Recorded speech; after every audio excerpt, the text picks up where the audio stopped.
Welcome to smart education X Y Z. आज हम बच्चों कक्षा 8 का हिंदी का मॉडल पेपर 1 है उसके बारे में डिस्कस करेंगे। बच्चों ये प्रारंभिक शिक्षा पूर्णता प्रमाण पत्र परीक्षा RSCERT द्वारा जारी नमूना प्रश्न पत्र है। बच्चों ये एग्जाम RSCERT उदयपुर के द्वारा करवाया जाता है। ये जो पहला मॉडल पेपर है ये इसके द्वारा प्रोवाइड किया गया है, यानी बोर्ड के अंदर जो पहला मॉडल पेपर है ये बोर्ड के एग्जाम के द्वारा ही प्रोवाइड किया गया है। बच्चों RSCERT के द्वारा ये मॉडल पेपर दिया गया है, यानी इसका मतलब है कि जो एग्जाम का हमारा पैटर्न होने वाला है हिंदी का वो किस प्रकार का होने वाला है, कौन से पार्ट में से किस प्रकार के प्रश्न पूछे जाने वाले हैं, कितने एबेसद होंगे, कितने खाली स्थान होंगे, कितने ट्रू और फॉल्स यानी सत्य असत्य वाले क्वेश्चन किस प्रकार से पूछे जाएंगे, एक बार देख लेते हैं। तो बच्चों ये जो पेपर होने वाला है ये हमारा 2.5 घंटे का होने वाला है, साथ ही इसका जो पूर्णांक है वो 80 नंबर होने वाला है। चलो एक बार देख लेते हैं किस प्रकार से क्वेश्चन पूछे जाएंगे। पहला है बच्चों, वाह वह हंस पड़ा शहरी ठहरे न। रेखांकित शब्द का अर्थ है, यानी हमें बताना है कि वाह वह हंस पड़ा शहरी ठहरे ना, इसका अर्थ क्या होता है। तो बच्चों यहाँ पर होगा शहर में रहने वाला, यानी ऑप्शन नंबर बी क्या होगा इसका राइट आंसर। बस की यात्रा पाठ के अनुसार बस की स्थिति कैसी थी, यानी हमें बताना है कि बस की यात्रा जो पाठ है उसके अंदर जो बस हमें बताई गई है उसकी स्थिति किस प्रकार की है। तो बच्चों वो जो बस थी वो बहुत ही ज्यादा पुरानी थी। यह सबसे कठिन समय नहीं है, कवि ने ऐसा क्यों कहा है, यानी ये सबसे कठिन समय नहीं है ऐसा कवि ने क्यों कहा है, क्योंकि बच्चों अभी लोगों में आशा और विश्वास बचा हुआ है इसलिए कहा है। शीस पगान है जंगा तन में प्रभु जाने को आही बसे के ही ग्रामा। रेखांकित शब्द का अर्थ है, तो बच्चों इसका अर्थ होगा शरीर, यानी यहाँ पर जो बताया गया है हमें इसका अर्थ क्या होता है बच्चों, शरीर होता है। एक प्रत्यय से बना शब्द, बच्चों प्रत्यय क्या होता है, उपसर्ग तो किसी शब्द के पहले लगता है, प्रत्यय किसी शब्द के बाद में लगता है। तो बच्चों यहाँ पे एक प्रत्यय वाला हमें क्या बताना, शब्द बताना। तो बच्चों सामाजिक, यानी समाज, उसके साथ अगर बच्चों यहाँ पर क्या लिखा हुआ है समाज है, अगर मैं इसके साथ एक लगा दूं तो क्या हो जाएगा बच्चों, सामाजिक हो जाएगा। अगला है अभी भी एक रेलगाड़ी जाती है, वाक्य में रेखांकित शब्द का बहुवचन है। तो बच्चों यहाँ पर हमें बताना है इसका बहुवचन क्या होगा। तो बच्चों रेलगाड़ी है तो क्या हो जाएगा, रेलगाड़ियां हो जाएगा। जहां पहिया है पाठ के अनुसार हवाई जहाज उड़ाने जैसी उपलब्धि है, क्या है बच्चों, साइकिल चलाना, यानी हवाई जहाज की तरह ही साइकिल चलाना दोनों में बताया गया है। अगला है सूर चिरजीवो दो भैया कथन द्वारा सूरदास की जोड़ी की बात कर रहे हैं। तो बच्चों यहाँ पर कृष्ण और बलराम दोनों की जोड़ी के बारे में बताया गया है। अगला सवाल है बच्चों 9 से 14 हमारे अति लोकतात्मक प्रश्न है, यानी प्रत्येक प्रश्न हमसे कितना पूछा जाने वाला है बच्चों, 2 नंबर का पूछे जाने वाला है। पहला है पानी की बूंद पेड़ों पर कैसे पकड़ी गई। तो पानी की बूंदें पेड़ के पास की भूमि में बहुत दिनों तक इधर से उधर घूम रही थी, वह कणों का हृदय टटोलती फिरती थी, अतः पेड़ के रोआ तक पकड़ी गई। तो बच्चों अगला है आकाश को लेकर क्या मैं चाटूंगा, बाज और सांप। पाठ के अनुसार सांप ऐसा क्यों कहा है सांप ने, तो सांप एक गुफा में रहता था और उसे ही आरामदेह और सुरक्षित मानता था, वह स्वतंत्र या खुले आकाश की अहमियत नहीं समझता था, इसलिए उसने ऐसा कहा था। दिन प्रति हानि होती गोरस की, सूरदास के पद। पाठ के अनुसार गोपी ने यशोदा से ऐसा क्यों कहा, तो क्योंकि श्री कृष्ण अपने साथियों के साथ प्रतिदिन उनके मक्खन को चुरा लेता था। भगवान के डाके, पाठ के अनुसार पक्षी और बादल एक से दूसरे देश क्यों जाते हैं, ये ईश्वर के डाके जो ईश्वर का संदेश संपूर्ण विश्व को फैलाते हैं। तो उपसर्ग लगाकर हमें 2 शब्द बताना है। तो बच्चों उपसर्ग का मतलब जो किसी शब्द के शुरू में लग करके उसके अर्थ को परिवर्तित कर देते हैं। बच्चों जैसे सुपुत्र हो गया और सुशिक्षा हो गया, दोनों के अंदर बच्चों स्टार्टिंग में क्या लगा हुआ है, सु है, यानी किसी शब्द के प्रारंभ में जुड़कर उसका अर्थ क्या कर देते हैं, बदल देते हैं। अगला है सच का विलोम शब्द बताना है। इसी प्रकार निम्नलिखित शब्दों के विलोम शब्द बताने हैं। तो बच्चों देखो सच का क्या होता है, झूठ। ऐसे ही हमें उजाला है तो क्या हो जाएगा, अंधेरा। नरम का क्या हो जाएगा, सख्त या कठोर। बस की यात्रा पाठ के अनुसार बताइए कि जो व्यक्ति यात्रियों को बस तक छोड़ने आए वे बस को आश्चर्य से क्यों देख रहे थे। बस खूब व्योवृद्ध थी जिसे देखकर कहा जा सकता है कि वे कभी भी कहीं भी दुर्घटनाग्रस्त होकर बंद हो सकती। वे आश्चर्य से देख रहे थे जैसे अंतिम विदा दे रहे हो, यानी जो बस की हालत थी उसको देखकर ऐसा कहा गया है, क्योंकि जो बस की हालत थी बच्चों बहुत ही ज्यादा खराब थी। ईमानदारी को मूर्खता का पर्याय समझा जाने लगा, क्या निराशा हुआ जाए। पाठ के आधार पर इस कथन के पक्ष में तर्क दीजिए। तो हमारे देश में इन दिनों ऐसा माहौल बना हुआ है कि ईमानदारी एवं मेहनत से जीविका चलाने वाले को तो ऐसा भोला भाला निरह मूर्ख समझा जाता है और ठगी डकैती चोरी करने वाले को समझदार माना जाता है। अगला बच्चों यहाँ पर क्वेश्चन नंबर 17 है, जिसके अंदर हमें यहाँ पर एक पद्यांश दे रखा है जिसको पढ़ करके हमें इसकी व्याख्या करनी है। हम भीख मंगों की दुनिया में स्वच्छंद लुटाकर प्यार चले, हम एक निवासी सी उस पर ले असफलता का भार चले। तो बच्चों यहाँ पर जो 4 लाइनें दी गई है, हमें इनका सबसे पहले बच्चों प्रसंग लिखना। प्रसंग का मतलब होता है कि ये कौन से पाठ से लिया गया है और इसका जो कवि है वो कौन है, उसके बारे में बताना है। दूसरा है बच्चों यहाँ पर हमें व्याख्या लिखनी है, यानी इन चारों लाइनों में किसके बारे में बताया गया है। तो प्रसंग क्या होगा, ये पद्यांश भगवती चरण वर्मा द्वारा लिखित कविता दीवानों की हस्ती से लिया गया है। ये कवि, यहाँ कवि कहता है कि चाहे लोग वीरों को कुछ न दे पाए, लेकिन वीर समाज के सभी लोगों के लिए मंगल कामना करते हुए अपने सर्वोच्च लुटाने को संकोच नहीं करते हैं। व्याख्या, कवि ने इस संसार को भीख मंगा कहा है, क्योंकि संसार का यह स्वभाव भी है कि वे हमेशा दूसरों से कुछ न कुछ प्राप्त करना चाहते हैं। किसी को कुछ देना उनके स्वभाव में नहीं है, लेकिन बलिदानी वीर सभी पर समान रूप से अपना प्रेम लुटाते हैं। उनके हृदय एक ही असफलता की निशानी है कि उनके द्वारा अत्यधिक प्रयत्न करने के बावजूद भी वे स्वाधीनता को प्राप्त नहीं कर पाते हैं। अगला है क्वेश्चन नंबर 18, निम्नलिखित मुहावरों का अर्थ बताना है और वाक्य में प्रयोग भी करना है। पहला है धूम दबाकर भाग जाना। तो बच्चों इसका अर्थ क्या होता है, डरकर भाग जाना। वाक्य में प्रयोग, पुलिस की गाड़ी को देखते ही चोर धूम दबाकर भाग गए। चारों खाते चित होना। तो बच्चों बुरी तरह से परास्त होना, यानी प्रतियोगिता में नेहा ने सभी प्रतिनिधियों को चारों खाने चित कर दिया। वाहन चलाते समय कौन कौन सी सावधानियां रखनी चाहिए, 4 सावधानियां बतानी है।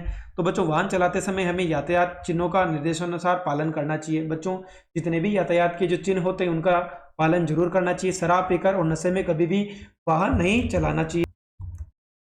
अगला है वाहन चलाते समय मोबाइल पर बात नहीं करनी चाहिए। वाहन की गति सीमा पर नियंत्रण रखना होगा, यानी हमें ज़्यादा तेज स्पीड में वाहन कभी भी नहीं चलाना चाहिए। स्वस्थ रहने के लिए भोजन की कौन सी आदतों को आप अपने जीवन में अपनाना चाहेंगे। कोई 4, भोजन करने से पहले हमें हाथों को साबुन से धोना चाहिए। स्वस्थ रहने के लिए हमें ताज़ा पौष्टिक आहार लेना चाहिए। स्वस्थ रहने के लिए जंक फूड का परित्याग करना चाहिए। स्वस्थ रहने के लिए भोजन निश्चित समय पर करना चाहिए। तो बच्चों यहाँ पर हमें किन किन चीज़ों का ध्यान रखना चाहिए वो चारों देख लो। नीचे दिए गए कोष्टक में ऊंचे शब्द का प्रयोग करके रिक्त स्थानों की पूर्ति करनी है। यानी बच्चों यहाँ पर हमें 6 शब्द दे रखे हैं, तो हमें नीचे कुछ 6 वाक्य दे रखे हैं, उनके अंदर इनको फिल करना है। जाति न पूछो साध की, यानी साधु की कभी भी जाति नहीं पूछनी चाहिए। दूसरा है पूछ लीजिए ज्ञान, यानी ज्ञान पूछ सकते हो। माला तो कर में फिरे, जीबी फिरे मुख माही, जग में बेरी कोई नहीं जो मत शीतल होए। तो बच्चों यहाँ पर देखो 6 शब्द थे और 6 सेंटेंस दे रखे थे, हमें एक एक शब्द सभी के अंदर भरना था। अगला है क्वेश्चन नंबर 22, जिसके अंदर बच्चों हमें यहाँ पर इनको मिलाना है, यानी शब्दों को उनके अर्थ से मिलाना है। यानी इधर हमें शब्द दे रखा, इधर इनका अर्थ। सबसे पहले जो पग्गा, पग्गा यानी क्या होता है, पगड़ी। जंगा यानी ढीला कुर्ता। दुपट्टी यानी बच्चों अंगोछा। उपाना यानी क्या होगा, जूता। कहावत यानी हाथीवान। और अगला है बच्चों यहाँ पर की अभिरामा, यानी क्या हो जाएगा, सुंदर। तो बच्चों हमें ए को बी से मिलाना है। अगला सवाल है 23 से 25 के।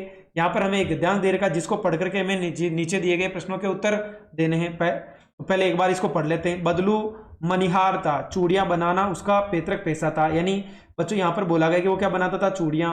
वास्तव में बहुत ही सुंदर चूड़ियां बनाता था। उसकी बनाई हुई चूड़ियों की खपत भी बहुत अधिक थी। ये गाँव में तो सभी स्त्रियां उसकी बनाई हुई चूड़ियां ही पहनती थी। आसपास के गांवों के लोग भी उससे चूड़ियां ले जाते थे, परंतु वह कभी भी चूड़ियों को पैसों से नहीं बेचता था। उसका अभी तक वस्तु विनिमय का तरीका था और वो अनाज के बदले चूड़ियां बेचता था। तो बच्चों यह जो पाठ है इसके अंदर बदलू के बारे में बताया गया है कि वो क्या बनाता था, चूड़ियां बनाता था। और चूड़ियों के बदले वो पैसे नहीं लेता था, केवल वस्तु वापस लेता था, यानी धन के बदले वो चूड़ियां बेचा करता था। तो बच्चों यहाँ पर क्वेश्चन पूछा गया बदलू कौन था। तो बदलू लाख की चूड़ियां बनाने वाला क्या था बच्चों, मनिहार था। बदलू का पैतृक पेशा क्या था, लाख की चूड़ियां बनाना बदलू का पैतृक, यानी जो उसके माता पिता थे, उसके दादा दादी थे, वही काम करते थे, वही काम ये करता है। आसपास के लोग बदलू से क्या ले जाते थे, तो आसपास के लोग बदलू से लाख की चूड़ियां ले जाते थे। वस्तु विनिमय क्या है, तो बच्चों वस्तु विनिमय का मतलब होता है एक वस्तु के बदले दूसरी वस्तु को देना, यानी किसी वस्तु या सेवा के बदले में दूसरी वस्तु या सेवा देना विनिमय कहलाता है। इसमें पैसे का लेन देन नहीं होता है, यानी वस्तु के बदले वस्तु को लेना और देना क्या कहलाता है, वस्तु विनिमय कहलाता है, यानी पैसे नहीं दिए जाते हैं। अगला है यहाँ पर बच्चों क्वेश्चन नंबर 24 है कि आप राजकीय बालिका उच्च प्राथमिक विद्यालय उल्लासपुरा की छात्रा रोहिणी है। आपके पिताजी का स्थानांतरण कोटा हो गया है, आप भी उनके साथ कोटा जा रही है।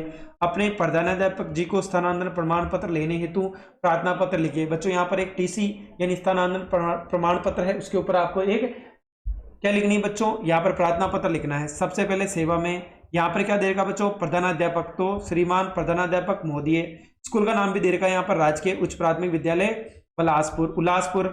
विषय क्या हो जाएगा, स्थानांतरण प्रमाण पत्र के संबंध में। महोदय, उपयुक्त विषयानुसार नम्र निवेदन है कि मेरे पिताजी का स्थानांतरण यहाँ से कोटा हो गया है, मैं परिवार सहित उनके साथ कोटा जा रही हूँ, इसलिए यहाँ अध्ययन करने में असमर्थ हूँ, अतः प्रार्थना है कि मुझे स्थानांतरण प्रमाण पत्र दिलवाने की कृपा करें। आपका आज्ञाकारी शिष्य, नाम रोहिणी, कक्षा 8, और आपको डेट भी लिखनी है। आज का अंतिम सवाल है बच्चों, जिसके अंदर हमें निबंध पूछा जाएगा, यानी यहाँ पर किसी एक टॉपिक के ऊपर, विषय के ऊपर हमें निबंध लिखना है। मोबाइल की उपयोगिता, पर्यावरण संरक्षण, रक्षाबंधन और शिक्षा का महत्व। तो बच्चों पहला है मोबाइल की उपयोगिता। प्रस्तावना, मोबाइल फोन आज की दिनचर्या का महत्वपूर्ण अंग बन चुका है। ये एक छोटा सा इलेक्ट्रॉनिक उपकरण है, इसमें हम किसी भी रंगीन फोटो या वीडियो को दूसरों तक भेज सकते हैं। वीडियो कॉलिंग के द्वारा हम आमने सामने बैठकर एक दूसरे से बातें कर सकते हैं। मोबाइल फोन का उपयोग, आज मोबाइल फोन का प्रचलन दिनों दिन बढ़ रहा है। इसका उपयोग बातचीत करने, संदेश भेजने में तो होता ही है, इसके साथ ही इसका उपयोग बैंकिंग, नौकरी के क्षेत्र में, सूचना समाचार प्रेषण के क्षेत्र में, कला के क्षेत्र में आदि में भी खूब किया जा रहा है। मोबाइल फोन से कौन कौन सी हानियां, इसका अत्यधिक उपयोग युवा पीढ़ी की मानसिक स्वास्थ्य के लिए खतरा बन गया। इससे व्यक्ति को ठीक से नींद नहीं आती है, उसकी याददाश्त पर भी दुष्प्रभाव पड़ता है। मोबाइल फोन के विकिरणों से पर्यावरण प्रदूषण भी होता है। उपसंहार, मोबाइल फोन सूचना संचार का एक साधन है, इसका सीमित उपयोग करने पर ही यह हमारे लिए एक वरदान सिद्ध हो सकता है। दूसरा है बच्चों पर्यावरण संरक्षण।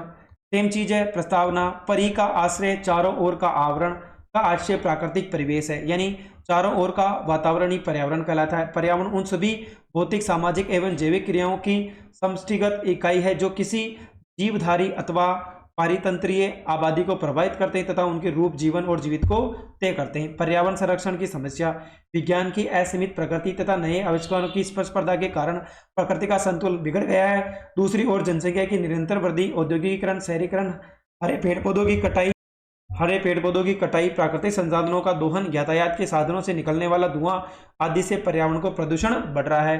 पर्यावरण संरक्षण का महत्व, पर्यावरण संरक्षण का समस्त प्राणियों के जीवन, इस धरती के समस्त प्राकृतिक परिवेश से घनिष्ठ संबंध है।